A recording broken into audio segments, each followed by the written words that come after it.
Oh my, let's pretend a daily terrors novel. In the end, we're all scheduled to die. The trick is to know who we are when the time comes.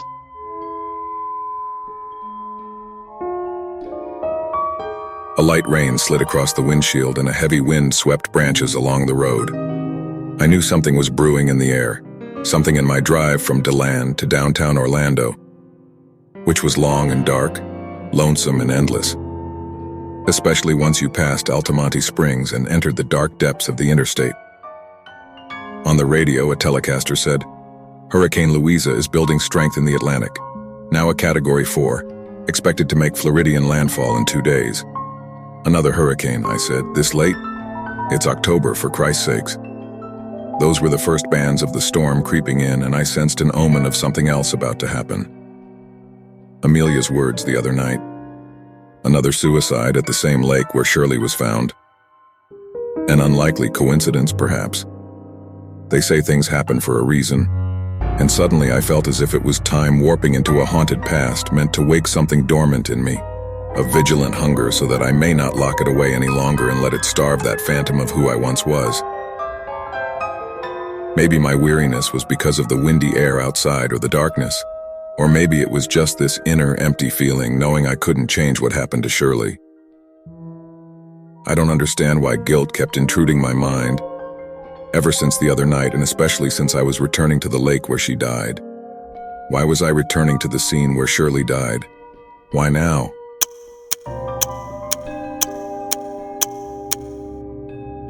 I sped along the highway, heading west towards Tampa. After I finally reached the exit, it was there, under the bridge across from the church, where I first saw the flashing blue lights. "Hey man," said Detective Jenkins, knocking on the windshield. "Follow me." I popped the door and chased him quick, just in time to see a long line of yellow tape being set up to surround the body. Paramedics were kneeling everywhere. I saw the dead girl. She was a black woman, thin, maybe 20, wearing a yellow latex dress, the center covered by red blood, sliced wrists, sliced neck, blood drenching her legs, her neck strung tight with a white cloth. Her eyes were open wide, frozen in terror. Jenkins said, "Her name's Tina Starr. We found a handwritten note in her mouth. It was soaked in saliva and blood. Might not be suicide. 100 feet from where Shirley was found. A little suspicious, you think?" I turned away, unable to see the dead corpse. I didn't want to see her face or be reminded of what had happened to Shirley. I remember the tree and Shirley's body there, her eyes unable to open, her fingers lifeless and limp. "Are you all right?" Jenkins said. I shrugged, feeling a surge in my throat to vomit. "Brings back old memories, just a bit sick." Jenkins said, "This is going to be one hell of a case. If the note is written by a serial killer, then we ain't seen a case like this. Well, maybe since Ted Bundy." He pointed to the edge of the lake. "Those fellas over there, they got the scoop on the note." "What does it say?" "Nothing, so get on that note," he said. "And this is what I want you to do. I want you to ask them and share any details with me." "Okay." Detective Orndorff is in on this case, not willing to share as usual, hogging all the details, and it doesn't help that he doesn't like colored folk. But you know I don't have to tell you that. I fumbled for the recorder in my pocket. "Yes, of course, especially for me breaking that article against the sheriff," Jenkins nodded. "Let me know what you find. If we're lucky, there'll be some connection."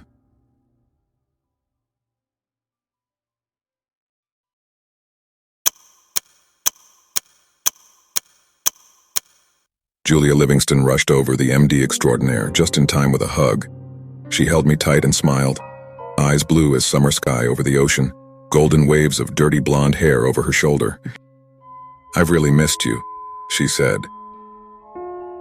"It's been a long 2 months not seeing you. Where you been, William?" "Been busy getting settled into the new place. Still digging up stories, trying to break the next big one."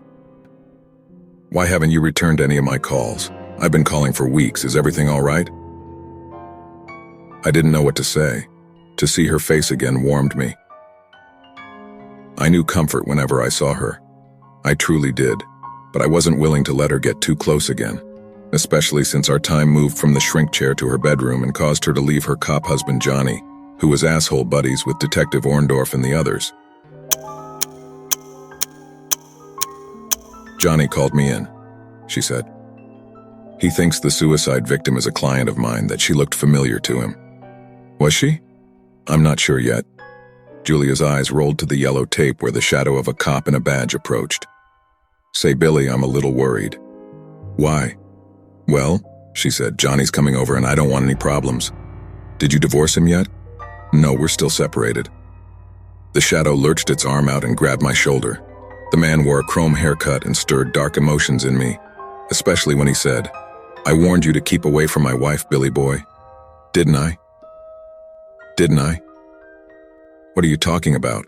Julia interrupted. "Leave him alone, Johnny."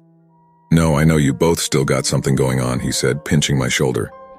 "And thanks for ruining my marriage, pal. All those late nights you and her while I was out on the job busting criminals. If it weren't for you, she'd still be mine." "Go ahead and tell yourself that," she said. "He's only a friend, Johnny." "Sure," he said. "Only a friend, that's what they all say. And a client." "Oh? Is that why I found one of his reports next to my bed, his socks and underwear too? One morning I even found a condom wrapper. Was it really innocent, Julia? Or is that what you want me to believe?" Julia pushed him. "Shut up, Johnny." He jabbed his finger into my chest. It felt like the edge of that razor blade earlier, sharp and deadly. "I've got my eye on you, Billy boy, and you better remember that." I walked away. What else could I do? Frig him. I reset my eyes back to the girl's dead body about 30 feet away and I made my way over.